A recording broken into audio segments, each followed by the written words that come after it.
So mga boss, ito na yung water pump na masipol kanina. Ito na yun. So ito yung sistema niya. So tatanggalin nyo yung water pump asi. Yan. Pukpukin nyo lang to. Yan, tanggal na siya. So pag yung gasket ganito, okay pa yan. Pwede pa ibalik. Tapos gamit tayo ng pang circlip. So ganito yung tsura ng pang circlip niya. Tanggalin nyo lang yan. Pag wala kayong circlip mga boss, pwede yung flat screw. Yan, tanggalan natin. Pukpukin nyo lang to. Ayan mga boss. Oh. May leg na ito yung sumisipol. Yan. Yan na yun. Ito na yung rubber niya. Makikita nyo yung rubber niya tagilid na mga boss. Iba na yung itsura. Deform na siya. Tapos ito yung pantanggal ng bearing. Ito yung ating maliit na pansilsil. Pukan nyo lang yan. Tandaan lang. Pwedeng one side. Pwedeng kabilaan. Depende sa pakaramdam nyo. Yung latest nito dalawa na bearing. Okay, so tatanggalin naman natin ito ngayon. Kailangan nyo na lang dito fresh machine. Pag wala naman, DIY tools, pwede. Let's go. So ito nga pala yung fresh machine natin ginagamit. Ito lang yan.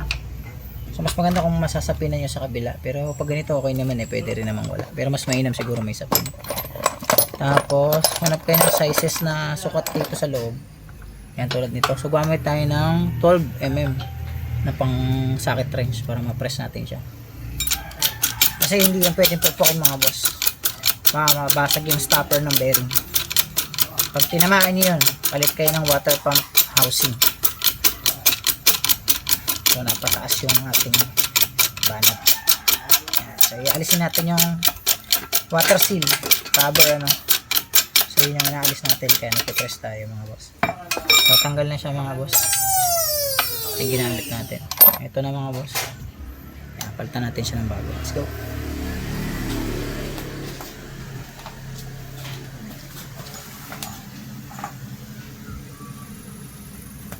So dito kailangan nyo ng high temp grease. Yan.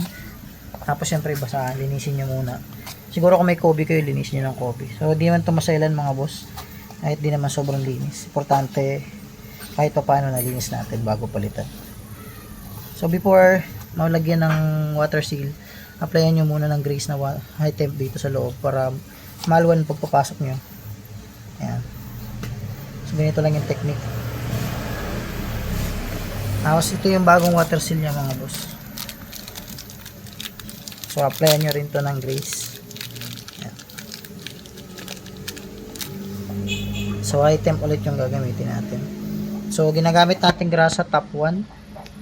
Okay. So dito na tayo sa bearing. Ang una yung bearing mga boss. So ito yung bearing.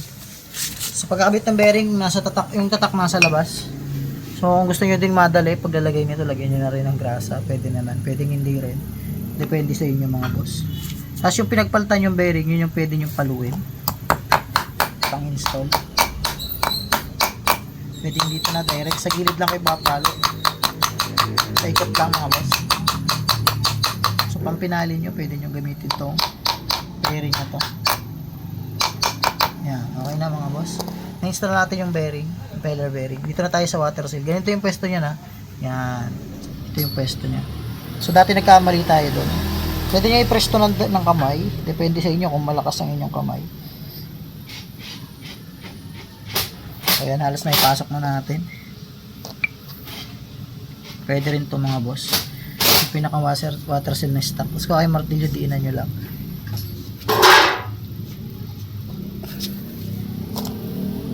So hindi pa siya lapat mga boss, kaya kailangan diinan pa natin ng konti pa. Huwag kayo ng basahan mga boss, sapinan nyo lang. Tukudan nyo lang ng martilyo. Pwede nyo rin i-press to. Depende sa inyo. So mapapansin nyo yung pacing nya is lapat na, no? Pantay na dito. So pwede na yan. Dito na tayo sa impeller.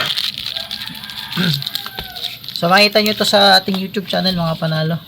Pwede nyo subaybayan to. Makikita nyo yung buong ng video. Yan. So lagyan nyo na ulit ng high temp grease yung kanyang impeller para hindi kayo mahirapan magpasok. So pagpapasok nito, dandaan lang. Kasi yung na-align natin dito is yung ano, dalawang klase yung ano niyan. Yung kanyang tawag dito.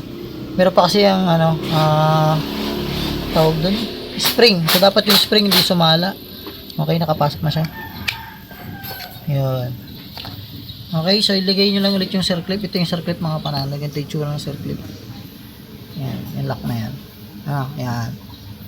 Lagay natin. So, bukayin lang natin. Okay na. So, pwede na ulit itong gamitin. Goodbye sipol na. So, let's go. Kabit na natin. Pag ganito, palitan nyo na agad yung o-ring. So, dito may o-ring yan. Pit-pit na. So, palitan nyo yan para hindi siya magtagas. So, panungkit namin dito, bahala na kayo, discarding nyo na yan. Ako kasi gamit kong pansungkit dyan, filler gauge. Ito. Gamit tayo na medyo manipis. Yan. Yan, tanggal natin. Ito yung o-ring na bago mga boss. Palitan nyo yan lagi mga boss.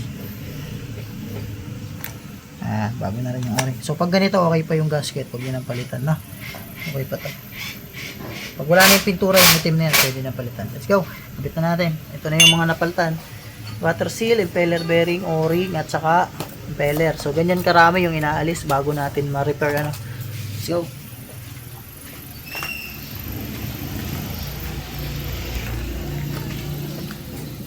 So, dito naman, kailangan medyo may konting oil siya. So, nalagyan ko na yan kanina. Hindi na namin naipakita sa inyo.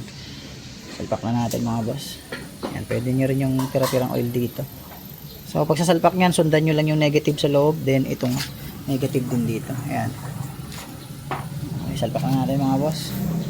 Bago na lahat ng pyesa nyan. Ayan, pwede na kayo mag-DIY sa bahay. Lakasan nyo yung loob nyo ha. Huwag yung sisirain. Paayos dapat, hindi pa sira. Tapat lang natin. Ayun, pumasok.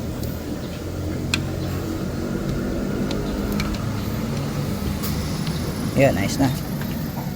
Ganyan natin to mga boss. Yung kanyang top keep. Anyway, itong may triangle, ganito yung tsura ng tornilyo dun. So meron siyang aluminum washer. Huwag yung kalimutan yun. Yung aluminum washer din yan sa may triangle. Then itong mga itim dito.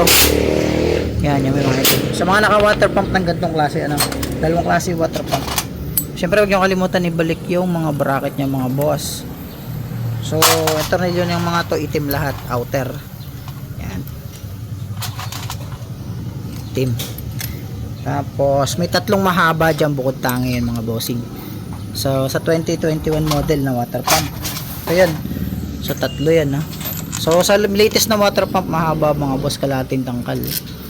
Dito yung isa mga boss. Yan. Okay, so dito na tayo sa tight. Pagta-tight, pwedeng manual, pwedeng impact, depende sa inyo. Kami sanay na eh. Ito wag nyo ipitan sang to. Hintayin nyo muna yan kasi magbibilid pa tayo. Itong tatlo pwede na. Okay, wag nyo naman kalimutang ibalik yung hose.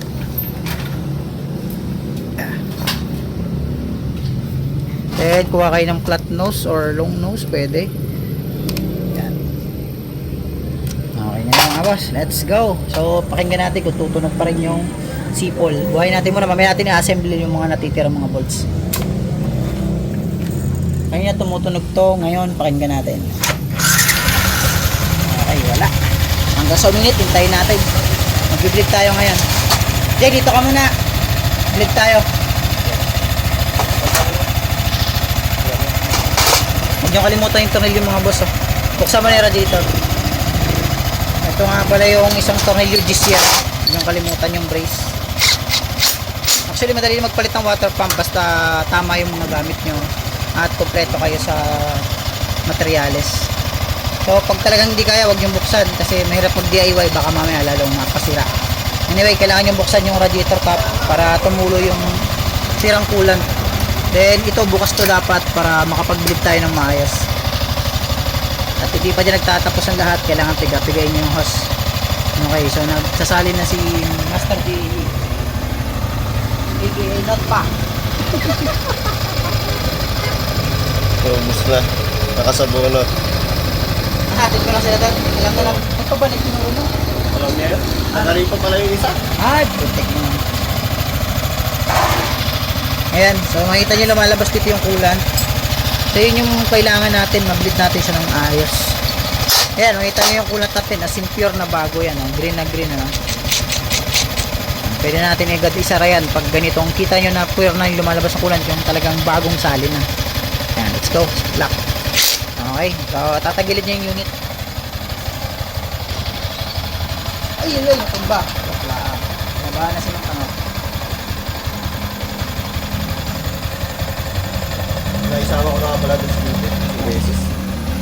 Ito, pigay nyo lang ito mga boss habang sasali kayo. Huwag nyo kalimutang pigay na kasi ito talaga yung magsisiksik ng kulat nyo. So pag ganito, matigas na siya, ibig sabihin, siksik na yung kulat niya, pwede nyo takpan yan. Takpan na yan, mga kanor. Himasin ng himasin hanggang sa tumigas. Yun. Tatakpo, iba na naman ang iniisip. So yung mga boss, hintayin natin na gumana yung pan, saka natin siya tatakluban.